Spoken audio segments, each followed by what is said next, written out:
ఫలితాలన్నీ ఇంకా దాదాపుగా కొలిక్కొస్తా ఉన్నట్టున్నాయి.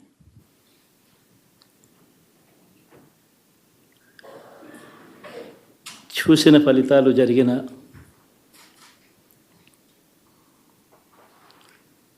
పరిస్థితులు చూస్తే నిజంగా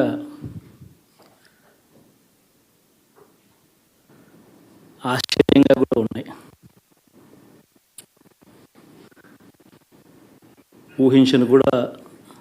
ఊహించలేదు ఇలా జరుగుతుందని, ఇలా వస్తాయని కూడా.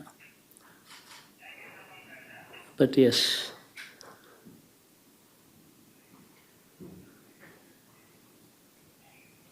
అమ్మఒడి అందుకున్న 53 లక్షల మంది తల్లులకు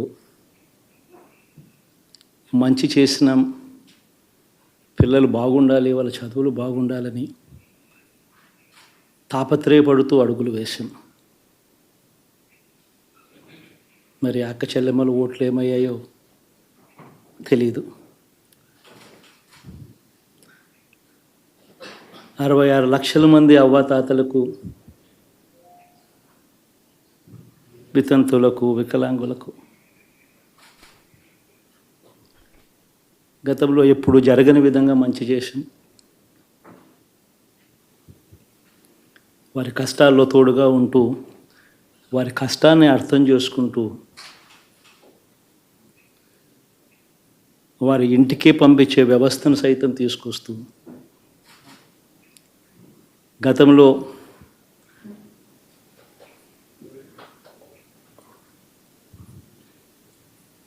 మా ప్రభుత్వం అధికారంలోకి రాకమునుపు ఇస్తూ ఉన్న చాలని పెన్షన్ నుంచి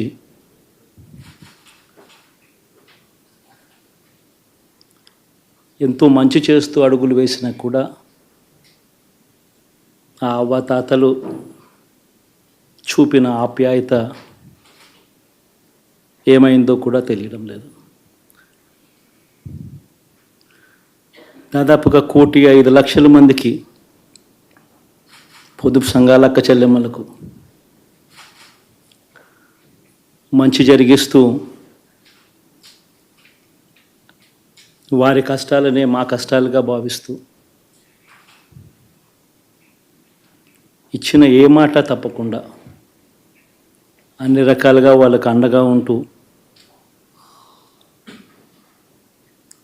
ఆసరాతో తోడుగా ఉన్నాం, సున్నా వడ్డీతో సైతం అండగా ఉన్నాం, చేయూత సైతం తోడుగా ఉంటూ నిలిచాం. మరి ఆ 1,05,00,000 మంది అక్క చెల్లెమ్మల ప్రేమాభిమానాలు ఏమయ్యాయో తెలియవు.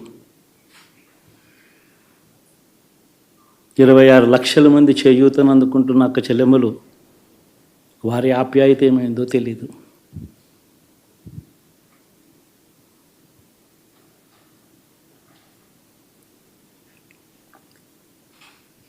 పిల్లల చదువుల కోసం ఏ తల్లి ఏ తండ్రి ఇబ్బంది పడకూడదు అని మొట్టమొదటిసారిగా పూర్తి ఫీజులు ఇస్తూ తీసుకొచ్చి అందగా నిలిచాం. చదువుల్లో ఎప్పుడూ చూడని మార్పులు తీసుకొచ్చాం. దాదాపుగా 12 లక్షల మందికి సంవత్సరానికి మంచి జరిగిస్తూ, ఆ పిల్లలు, ఆ తల్లుల అభిమానం ఏమైందో కూడా తెలియదు.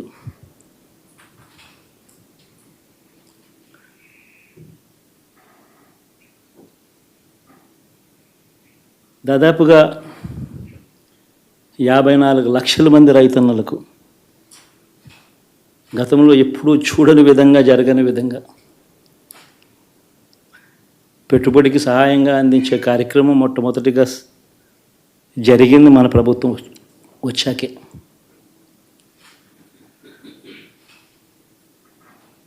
మరి అంతగా రైతన్నలకు తోడుగా ఉంటూ, రైతన్నలకు రైతు భరోసా ఇవ్వడం కానీ, సమయానికే వారికి ఇన్పుట్ సబ్సిడీ ఎప్పుడు జరగని విధంగా సీజన్ ముగిసేలోగానే ఇచ్చే కార్యక్రమం కానీ, ఉచిత ఇన్సూరెన్స్ కానీ, పగటిపూట 9 గంటలు ఇచ్చే కార్యక్రమం కానీ, ఉచిత విద్యుత్ ఇచ్చే కార్యక్రమం కానీ, మరి 1/2 కోటి మంది రైతన్నల ప్రేమ ఏమైందో తెలియదు.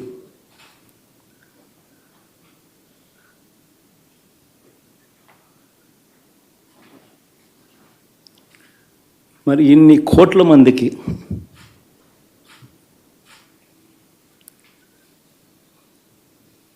పేదవాడికి తోడుగా ఉంటూ ఆటో డ్రైవర్లు నడుపుకుంటా ఉన్నవాళ్ళు ఆటోలు దోలుకుంటూ టాక్సీలు దోలుకుంటూ ఇబ్బంది పడకూడదని వారికి అండగా ఉంటూ ఓ వాహనమిత్ర,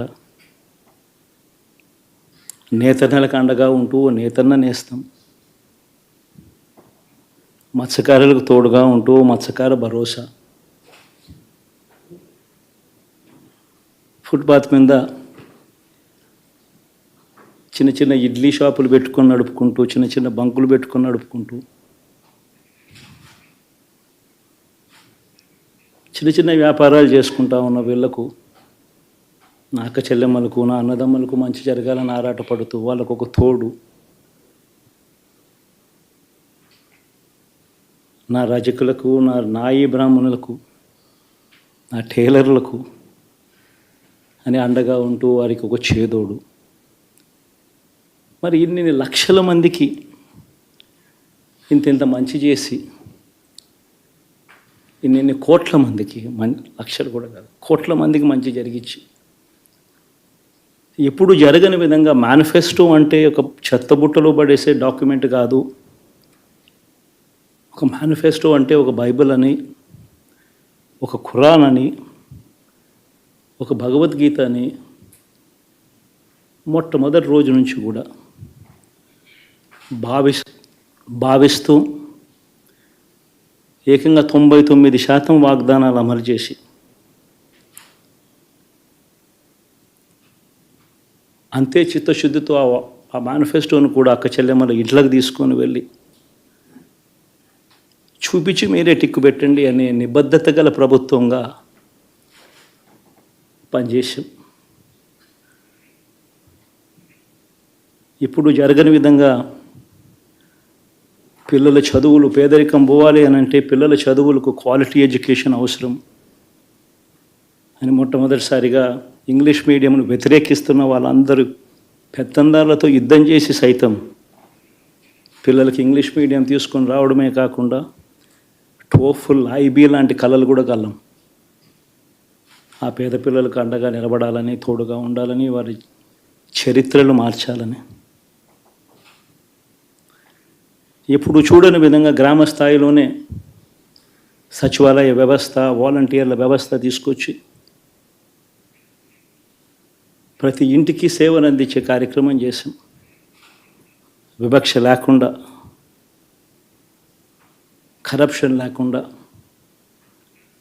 దాదాపుగా 2,70,000 కోట్ల రూపాయల పైచిలకు ఇంటి వద్దకి అందించగలిగాం.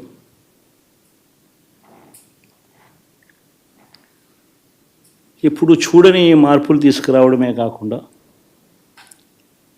ఒక చదువుల రంగం అయితేనేమి, ఒక విద్యారంగం, ఒక వ్యవసాయ రంగం అయితేనేమి, ఒక వైద్య రంగం అయితేనేమి,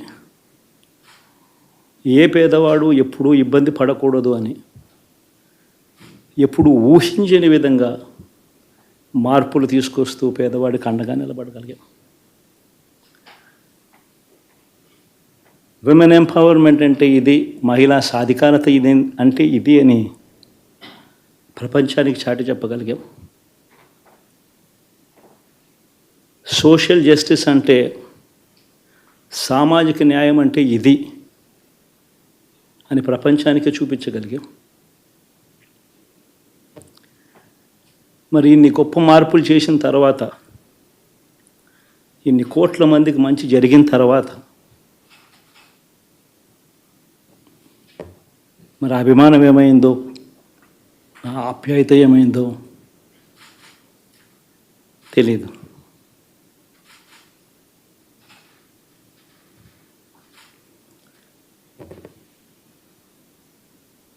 ఎవరో మోసం చేశారో, ఎవరో అన్యాయం చేశారు అని చెప్పి అనొచ్చు, కానీ ఆధారాలు లేవు.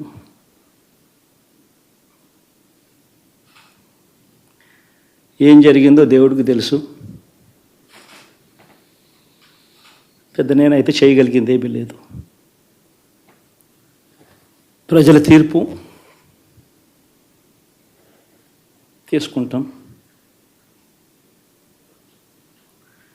కానీ మంచి చేయడానికి మాత్రం ప్రజలకు తోడుగా ఖచ్చితంగా ఉంటాం. వాయిస్ ఆఫ్ ది వాయిస్లెస్ కింద ఈ పార్టీ తాను చేయాల్సిన పని తప్పకుండా చేస్తుంది. పేదవాడికి అండగా ఉండే కార్యక్రమంలో ఎప్పుడూ కూడా పేదవాడికి తోడుగా ఉంటూ గలం విప్పుతుంది, పేదవాడికి అండగా నిలుస్తుంది. పెద్ద పెద్ద వాళ్ళ కూటమి ఇది, ఢిల్లీలో సైతం శాసించే పరిస్థితుల్లో ఉన్న కూటమి ఇది. ఆ కూటమిలో ఉన్న బీజేపీకి, ఆ కూటమిలో ఉన్న చంద్రబాబు గారికి, ఆ కూటమిలో ఉన్న పవన్ కళ్యాణ్ గారికి, అందరికీ కూడా వాళ్ళ గొప్ప విజయానికి అభినందనలు.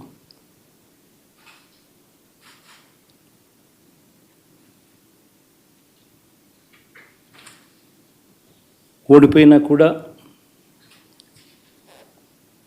నా ప్రతి కష్టంలో కూడా తోడుగా అండగా నిలబడిన నా ప్రతి నాయకుడికి, ప్రతి కార్యకర్తకు, ప్రతి వాలంటీర్కు, ప్రతి ఇంట్లో నుంచి వచ్చిన ప్రతి స్టార్ క్యాంపెయినర్గా నాకు తోడుగా నిలబడిన నా అక్క చెల్లెమ్మలకు, అన్నదమ్ములకు, మీ అందరికీ మనస్ఫూర్తిగా మీ అందరికీ కూడా కృతజ్ఞతలు తెలియజేస్తా ఉన్నాను.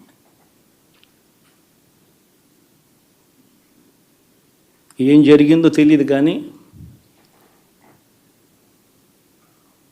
ఏమి చేసినా, ఎంత చేసినా ఇంకా 40% ఓటు బ్యాంకు మాత్రం తగ్గించలేకపోయారు. ఖచ్చితంగా మళ్ళీ ఇక్కడి నుంచి లేస్తాం.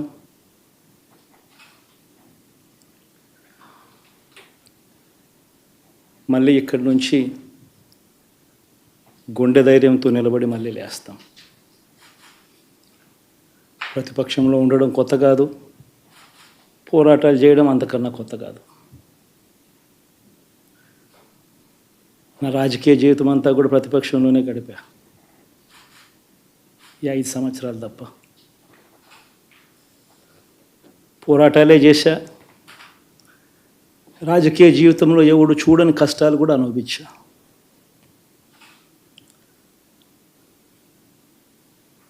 ఇప్పుడు అంతకన్నా కష్టాలు ఏదైనా పెట్టినా కూడా సిద్ధంగా ఉన్నాం, సిద్ధంగా ఎదుర్కొంటాం. ఆల్ ది వెరీ బెస్ట్ గవర్నమెంట్లోకి వచ్చిన వాళ్ళకు. Thank you.